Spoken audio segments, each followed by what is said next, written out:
దీనిని ఫంగల్ మరియు viral infections కోసం ఉపయోగించకూడదన్న విషయం మీలో ఎంతమందికి తెలుసు? నా పేరు సంతోష్. మీరు చూస్తున్నారు ఇది మన ఫార్మసీ.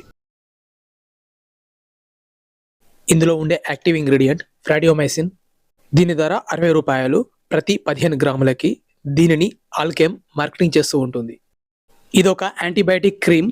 దీనిని ముఖ్యంగా శరీరంపై వచ్చే బ్యాక్టీరియల్ ఇన్ఫెక్షన్ని రాకుండా ఉండేందుకు మరియు వచ్చిన ఇన్ఫెక్షన్ను తగ్గించేందుకు కూడా ఉపయోగిస్తుంటారు. దీని యొక్క ఉపయోగాన్ని మనం గమనించినట్లయితే దీనిని శరీరంపై వచ్చే మైనర్ ఇన్ఫెక్షన్స్ని తగ్గించడం కోసం, అంటే శరీరంపై అయ్యే కట్ ఇంజరీస్ని తగ్గించేందుకు, మంట వల్ల వచ్చే పుండును తగ్గించేందుకు, ఇంకా వేడి నీరు పడడం వల్ల అయ్యే కొద్దిపాటి గాయాన్ని తగ్గించేందుకు, ఇంకా వీటితో పాటు ఫేస్ పై వచ్చే ఇంపిటిగో అనే పుండును తగ్గించేందుకు కూడా ఈ క్రీమ్ని అయితే ఉపయోగిస్తుంటారు. సర్జరీ తర్వాత బ్యాక్టీరియల్ ఇన్ఫెక్షన్ రాకుండా ఉండేందుకు, ఇంకా సెకండరీ ఇన్ఫెక్షన్స్ని తగ్గించేందుకు కూడా, అంటే ఎగ్జిమా కారణంగా వచ్చే బ్యాక్టీరియల్ ఇన్ఫెక్షన్ని తగ్గించడం కోసం. ఈ మెడిసిన్ వాడిన రోజులు మాత్రమే, అదైనా చాలా తక్కువ మందిలో మాత్రమే ఈ సైడ్ ఎఫెక్ట్స్ని మనం గమనించవచ్చు.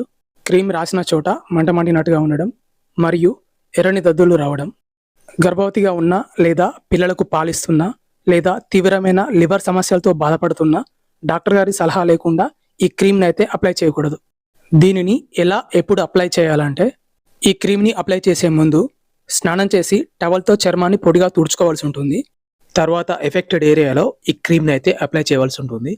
ఈ విధంగా రోజుకు ఒకసారి లేదా రోజుకు 2 సార్లు, ఇలా 1 వీక్ లేదా 2 వీక్స్ వరకు కూడా డాక్టర్ గారి అడ్వైస్తో అయితే ఉపయోగించవచ్చు. ఈ క్రీమ్ని అప్లై చేసిన తర్వాత చేతులనైతే శుభ్రంగా కడుక్కోవాల్సి ఉంటుంది.